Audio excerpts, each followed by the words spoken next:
नमस्ते, सत श्री अकाल, आदाब। कैसे हैं आप सब? बहुत दिनों के बाद मैं रिकॉर्ड करने जा रही हूँ मुकद्दर का सिकंदर। और आप सब, उम्मीद है आपको स्टोरी अच्छी लग रही है और आप अपना प्यार इसी तरह से बना के रखेंगे। कभी कभी मैं सोचती हूँ कि ना रिकॉर्ड करूँ या ना करूँ, और आज फाइनली सोच ही लिया कि आज रिकॉर्ड कर ही लेती हूँ।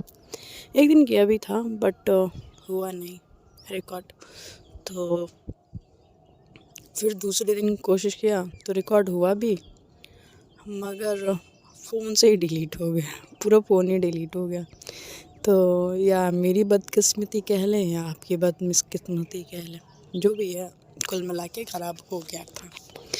तो खैर आते हैं स्टोरी पे, और आप सबको लास्ट स्टोरी का प्रीवियस पार्ट दे देते हैं कि शानिया और कंगना के बीच में सब कुछ ठीक हो चुका होता है। उसकी फैमिली जो होती है कंगना की, वो भी सब कुछ ठीक कर चुकी होती है उसके बारे में। अब ये बार बार यार ख़राब हो जा रहा है, 3 बार मेरे साथ ये हो चुका। खैर अब फिर से मैं रिकॉर्ड करने जा रही हूँ। जैसे कि आपने सुना था पिछले स्टोरी में कि कविता और किया, कविता काफ़ी सोचती है। काफ़ी सोचने के बाद जब वो कमरे में एंटर करती है, दरवाज़ा खोलती है, और जब उसकी नज़र पड़ती है किया को, देखती है कि वो टेबल के पास खड़ी है, अपने नोट्स देख रही है, रख रही है, उठा रही है, पता नहीं क्या देख रही है, रख रही है। फिर कविता अपने दिमाग में सोच रही होती है कि क्या वो बोल दे, क्या सही रहेगा उसका बोलना, क्या वो अपनी बातों को सही तरीके से समझा पाएगी, क्या किया उसकी बातों को सही तरीके से समझ पाएगी। फिर कविता सोचती है कि अगर मैंने उसको अपनी बात सही तरीके से नहीं समझाया तो शायद वो गलत तरीके से समझे, या फिर ये मौका उसको वापस ना मिले। वो फिर थोड़ी देर सोचने के बाद अपने आप को समझा रही होती है कि नहीं, हो सकता है कि मैं जो समझाने की कोशिश कर रही हूँ वो समझ जाए। एक बार मुझे कोशिश तो करना चाहिए ना। अगर मैं कल को कोलकाता से चली गई तो फिर मुझे तो वापस ये मौका नहीं मिलेगा किया को समझाने का, समझने का। तो एक कोशिश तो बनता है। तब तक किया की नज़र कविता पे पड़ती है। कविता की नज़र जब किया पे पड़ती है तो वो देखती है कि कोई वो बहुत गहरी सोच में खोई हुई है। किया थोड़ा 2 कदम आगे बढ़ा के कहती है कि क्या हुआ कविता, इतना तुम टेंस क्यों लग रही हो? तो कहते कि नहीं कुछ नहीं, मैं तो ठीक हूँ। कहती है कि नहीं, अगर तुम्हें अगर कोई प्रॉब्लम है, कोई चीज़ परेशान कर रही है तो तुम मुझे बता सकती हो। मैं तुम्हारी बातों को कोशिश करूँगी समझने की, या हो सकता है कि उस प्रॉब्लम का हल मेरे पास ही हो। तो कहती है कि वो तो है तुम्हारे पास ही। वो बहुत लो वॉइस में बोलती है। तो कहती है कि ठीक है, तुम किया और ये सारी बातें तो कह रही हो, सान्या और कंगना के बारे में क्या सोचती हो? तो कहते हैं कि वैसे भी ये सब तो बड़ों का काम है, मुझे नहीं पता कि क्या सही है क्या गलत है, और मेरा ओपिनियन किसी को मैटर भी नहीं करता। मैं तो किसी को अपना कोई ओपिनियन देने की ज़रूरत ही नहीं है, बड़े ही सबका डिसीज़न लेते हैं, तो जो बड़े करेंगे वो सही करेंगे। तो कहती है कि तुम्हारा अपना कोई थॉट नहीं है? तो कहती है कि अगर मेरा अपना कोई थॉट होता भी तो क्या कर लूँगी मैं, क्या सही है क्या गलत है, छोटों के ओपिनियन से बड़ों को क्या ही लेना देना। और अब कहानी को शिफ्ट करते हैं कंगना और सानिया पे। कंगना और सानिया का कहानी ये रहता है कि दोनों ही रूम में एंटर कर रहे होते साथ में ही। जब दोनों ही रूम एंटर कर रहे होते हैं, दोनों हंसते हुए एंटर कर रहे होते हैं। दरवाज़ा खुला हुआ होता है और सानिया दरवाजे के थोड़ा सा आगे आके खड़ी हुई होती है। तो थोड़ा सा कंगना को शरारत सोचती है। तो कहती कि आज जितना सब कुछ हुआ वो सब अच्छा ही हुआ ना, मुझे यकीन नहीं था कि इतना इजीली और इतना जल्दी सब कुछ हो जाएगा। और घर वाले इस तरह से एक्सेप्ट कर लेंगे। तो कहती कि क्यों, तुम्हें बुरा लगा क्या? तो कहते कि नहीं। वो उसके गले में अपने हाथों का हार पहनाते हुए कहती है कि आपको पता है? तो कहती है कि क्या? मेरा पति जो है ना, बहुत बड़ा बिजनेसमैन है और उसकी उंगलियों पे ना, नहीं, बिजनेसमैन नहीं है, बिजनेस वूमन है, और उसकी उंगलियों पे ना पूरे बिजनेस को कंट्रोल करती है, और इनफैक्ट मेरे घर वालों को भी। और मैं ना बहुत बड़ी फ़ैन हूँ अपने पति की। तो वो थोड़ा सा नॉटीनेस और उसके साथ बोल रही होती है, जानबूझ के उसको छेड़ रही होती है। और कहते कि आपको पता है, इतना अकड़ू इंसान मैंने आज तक नहीं देखा, बहुत अकड़ू है, मगर उसकी क्या बात ही है। मतलब बिजनेस से लेके घर तक, इंसान को लेके, मतलब A to Z कुछ भी कह लो, सबको अपनी उंगलियों पे यूँ नचाना रहता है। तो कहती है अच्छा ऐसा, ठीक है। और आपको सोचना चाहिए था कि आप मेरे साथ प्यार का ये जो पेच लड़ा रहे हो, अगर उसको पता चला ना तो आपका क्या हसरो होगा, आप समझ भी नहीं पाओगे। तो कहती कि सही बात है, बिल्कुल सही बात है। तब ब्रेकअप कर लेना चाहिए हमें। उसके हाथों को हटाते हुए और धीरे धीरे अपने कदम को बढ़ाते हुए वो बेड साइड जा रही होती है, और बेड साइड जाते हुए ही कंगना के पीछे खड़ी हो जाती है। कहती कि आपको पता नहीं है मोहतरमा, मेरी जो बीवी है ना, बहुत हसीन कातिल अदाओं के साथ जब वो कहर ढाती है ना, तो हाय दिल बिजलियों से गिरती है। और जब वो चलती है, उसकी कमर पे नज़र रखते हुए जब वो चलती है तो नागिन से बल खाती है, और उसकी आंखें, उफ, जब वो मुझे देखती है इतने प्यार से देखती है कि मन करता है कि उसकी आंखों में ही डूब जाऊं मैं। जब वो बोलती है तो वो तीखे बाण अपने ज़बान से चलाती है ना, सीधे मेरे दिल में उतर जाता है। जब ये सारी बातें सुन रही होती, पता नहीं क्यों कंगना को खुद पे ही ईर्ष्या आ रही होती, गुस्सा आ रही होती है, और कहती कि अच्छा, मन ही मन वो सोच रही होती है कंगना, और कहती कि आपको पता नहीं है बेटा कि आप जो खेल खेल रही हो ना कंगना, मैं वो उसमें बहुत अच्छे से खेल सकती हूँ। फिर कहती है, आगे कंटिन्यू करती है ये बात अपने मन में सोच के, कि देखिए अब सोचती होंगी जब तुम्हारा पति इतना खतरनाक है तो तुमको छोड़ के मैं अपनी पत्नी के पास वापस चली जाऊँ, हमारा ब्रेकअप ही सही रहेगा। तो टर्न करती है कंगना और कहती कि ब्रेकअप करोगे, और उसकी तरफ वो गुस्से से घूमती है और उसकी तरफ जो चलने की कोशिश करती है, उसका पैर फंसता है कारपेट पे, और कारपेट जब पैर में फंसता है तो दोनों ही इम्बैलेंस होके बेड पे गिर जाते हैं। दोनों ही बेड पे गिरते हैं और दोनों ज़ोर ज़ोर से हंसने लगते हैं, दोनों ही ज़ोर ज़ोर से हंस रहे होते हैं। तब तक सान्या कहती है कि थैंक यू। तो कहती है किस लिए? तो कहती है कि मुझ पर भरोसा करने के लिए। तो कहती है कि थैंक यू टू। तो कहती है किस लिए? भरोसा करने के लिए। तब तक उसका फ़ोन बजता है तो शान्या के फादर फ़ोन पे होते हैं। फ़ोन उठाने के बाद कहती है कि हेलो डैड, सब ठीक है ना? तो कहते हैं कि हाँ ठीक है बेटा, मैंने ये पूछने के लिए कॉल लगाया था कि तुम ठीक हो ना? तो कहती है हाँ मैं ठीक हूँ। तो तुम लोग सुबह कितने बजे निकल रहे हो? सुबह निकलोगे या शाम को? तो कहती कि डैड हम लोग सुबह में ही निकलेंगे, और मैं जब निकलूँगी आपको इन्फॉर्म कर दूँगी। तो कहते हैं कि टिकट वगैरह तो हो गई है ना? तो कहती कि नहीं डैड अभी हुई नहीं है, मैंने डेविड को बोल दिया वो कर देगा। तो कहते हैं ठीक है बेटा। मैं तुम्हें लेने के लिए एयरपोर्ट गाड़ी भेज दूँगा। तो वो कहती है कि डैड कुछ हुआ है क्या? तो कहती है नहीं नहीं कुछ नहीं हुआ। तो दादा दादी ठीक हैं? तो कहते हैं हाँ वो दोनों तो ठीक हैं, वो काफ़ी खुश हैं कि तुम आ रही हो इतने लंबे वक्त के बाद। तो कहती है कि मैं भी बहुत एक्साइटेड हूँ डैड आप सबसे मिलने के लिए। तो कहते कि कंगना ठीक है? तो कहते हाँ और मॉम? तो कहते कि वो भी ठीक है। और तुम लोग आओ घर पे फिर बातें होंगी।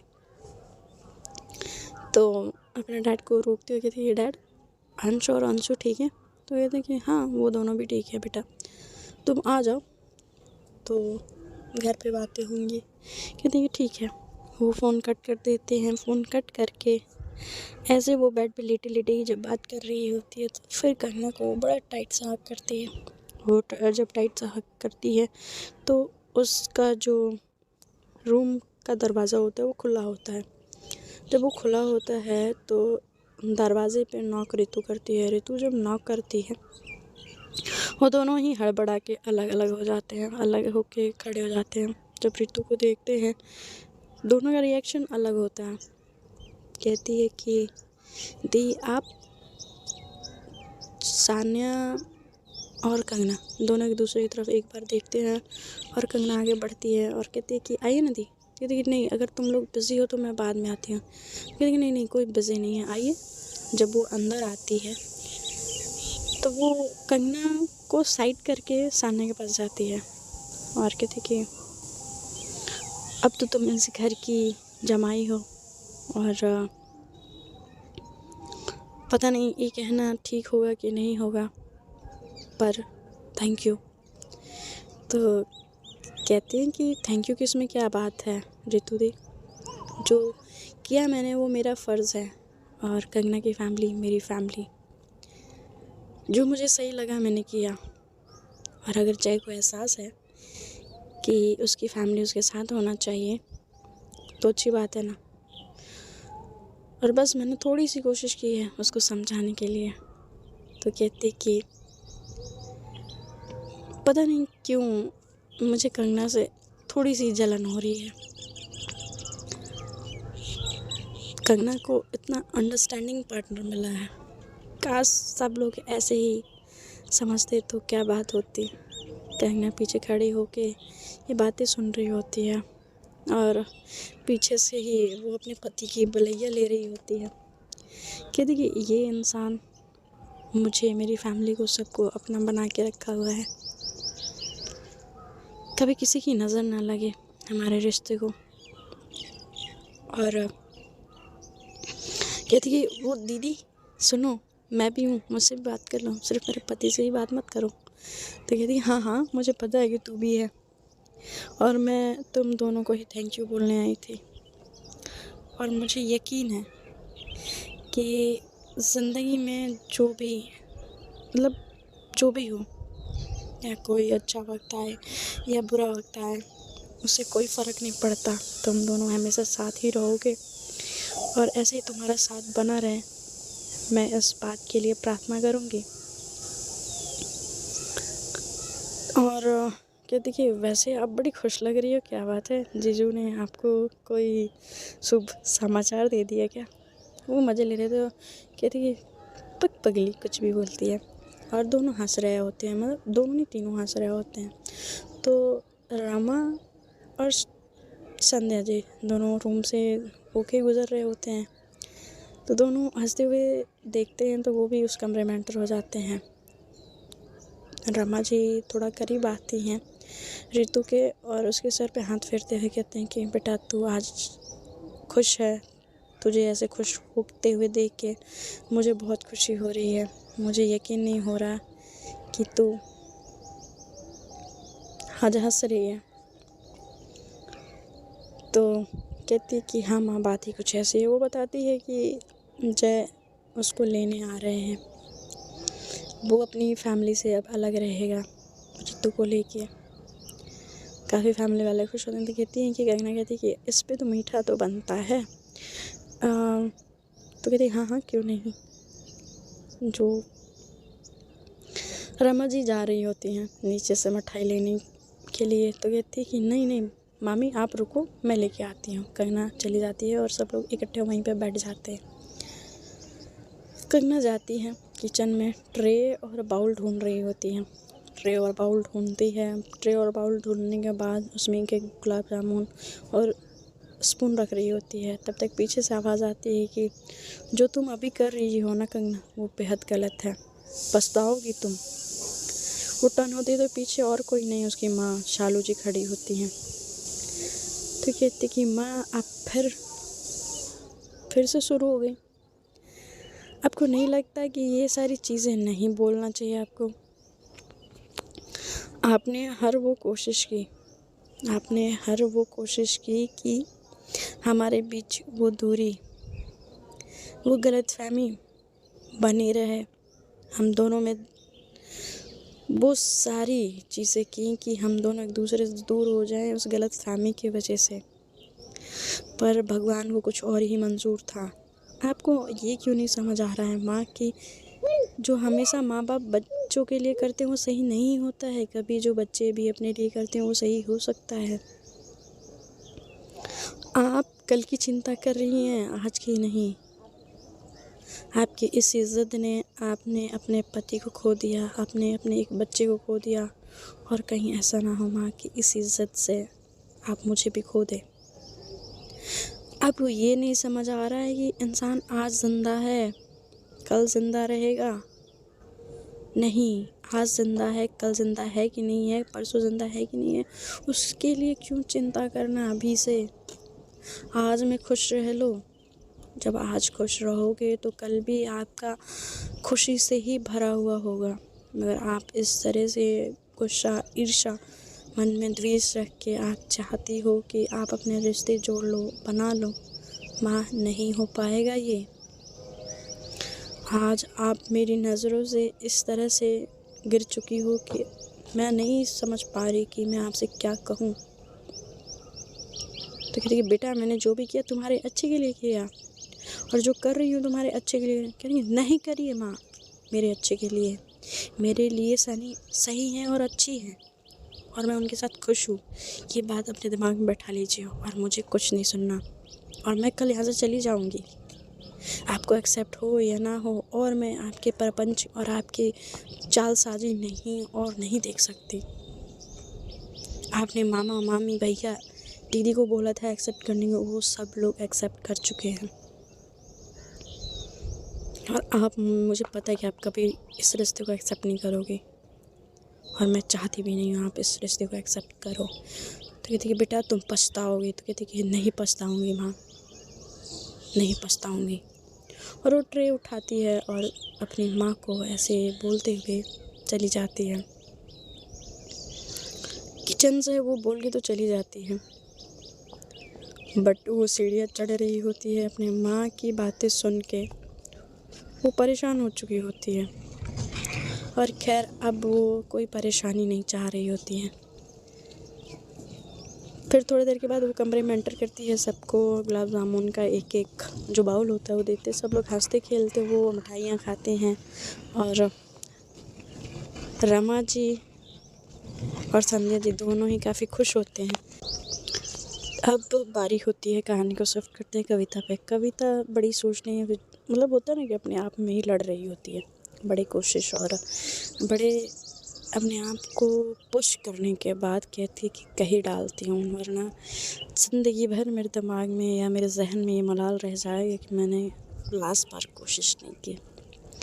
ठीक है, अब कह देती हूँ, जो भी होगा देखा जाएगा। किया उसके बोलने का वेट कर रही होती है, इंतज़ार कर रही होती है, और किया कहती कि बोलो ना, मैं सुन रही हूँ। तो कहती कि किया मैं तुमको, तो कहती हाँ तुम मुझे, मैं तुमको काफ़ी, कहती कि हाँ तुम मुझे काफ़ी, क्या कोई परेशानी है तुम्हें? कविता कहती कि प्लीज़ मुझे बोल लेने दो।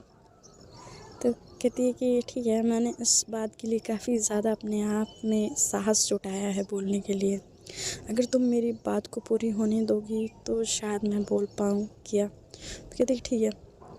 कहते कि मैंने सोचा नहीं था कि मैं ये कभी कहूँगी या मेरे ज़हन में कभी ये बात आएगी, बट अब आ चुकी है, तो मैं ये बोल देना चाहती हूँ कि देखिए ठीक है किया, मैं तुमको मैं तुम्हें तो मैं तो कहती यार मैं करना बंद करोगी, पॉइंट पे आओगी। कहती हाँ यार मैं बोल रही हूँ ना, तुम मुझे बोलने दोगी तब तो मैं बोल पाऊँगी ना। ये ठीक है बोलूँ। देखिए क्या मैं तुमको पसंद करती हूँ, I think I love you.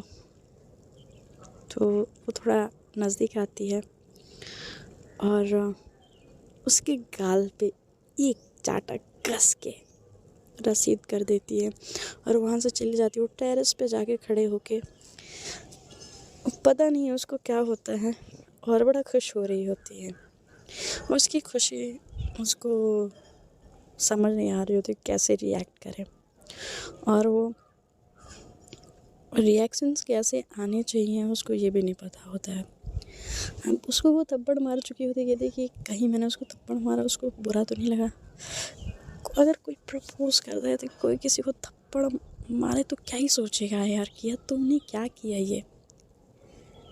इधर कविता को लग रहा होता है कि मैंने गलत बोल दिया, उसको बुरा लगा है इसीलिए उसने थप्पड़ मारा।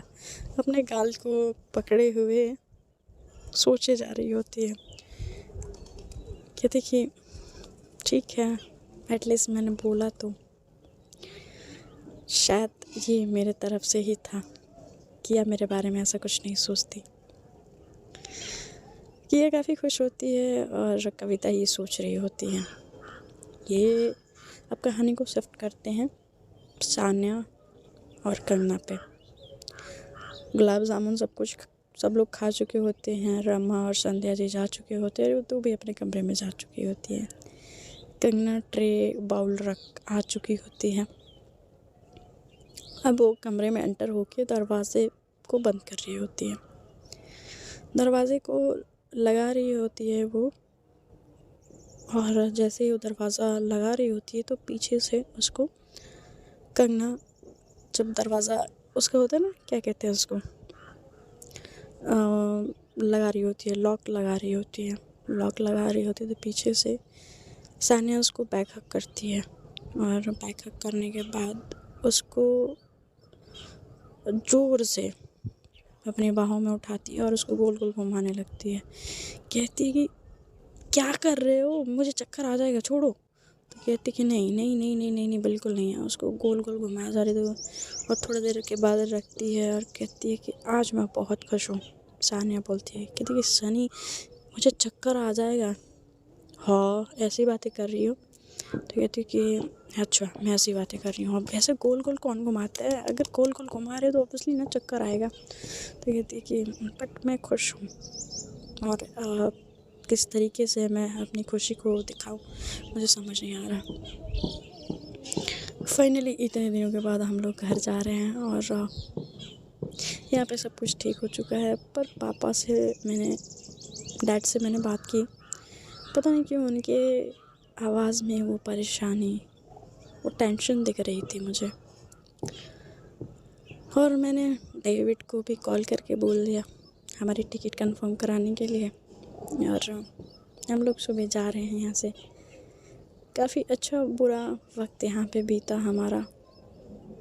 और इन सब चीज़ों के बीच में एक चीज़ पता है क्या अच्छी हुई, कि जितना भी बुरा वक्त आए या जितना भी कुछ बुरा हुआ हो, हम दोनों अलग नहीं हुए, बिछड़े फिर साथ हुए, बिछड़े फिर साथ हुए। इन सब में एक चीज़ मुझे समझ आया कि हमारा रिश्ता काफ़ी मजबूत हो चुका है। और इस खुशी में या दुख में अब मुझे यकीन है अपने रिश्ते पे कि ये कभी टूटेगा नहीं, और टूटेगा भी तो मैं टूटने नहीं दूँगी। तुम मेरी ज़िंदगी का वो अनमोल तोहफ़ा हो जो एक वक्त पे मैंने, या यूँ कह ले मैंने ज़बरदस्ती हासिल किया था। उस बात को जब याद कर रही होती तो कहती है कि ऐसी बातें मत कर शनि, मैंने भी तो अपने मन में आपसे, आपकी फैमिली से दुश्मनी निकालने के लिए ही तो मैंने भी किया था। अब बहुत सारी चीज़ें बदल चुकी हैं तो क्या फीलिंग्स नहीं बदल सकती। और खैर अब तो घर जा ही रहे हैं। ये सारी बातें ख़त्म होती हैं, सामने बड़े प्यार से कंगना को देखती है और उसके पास आती है और उसके फोरहेड पे एक बड़ा प्यारा सा किस करती है। जब वो किस करती है तो उसको फील होता है वो किस, वो इंटेंस टच वो महसूस कर पा रही होती है। जब उन दोनों के बीच में ये जो किस होता है फोरहेड पे, और फोरहेड पे जब वो आइस पे आके किस करती है तो थोड़ा सा हल्का सा कंगना जो होती है उसको पुश करती है और भाग जाती है। तो गाइस अभी के लिए इतना ही, और मिलते हैं फिर कभी किसी दिन। Bye bye, take care and शब बखैर।